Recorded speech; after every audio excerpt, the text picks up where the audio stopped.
chúa bát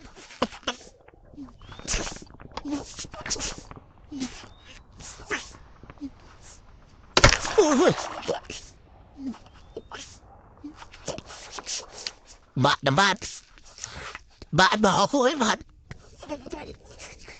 để với khăn tiếng chỗ mày Sam bà đau ơi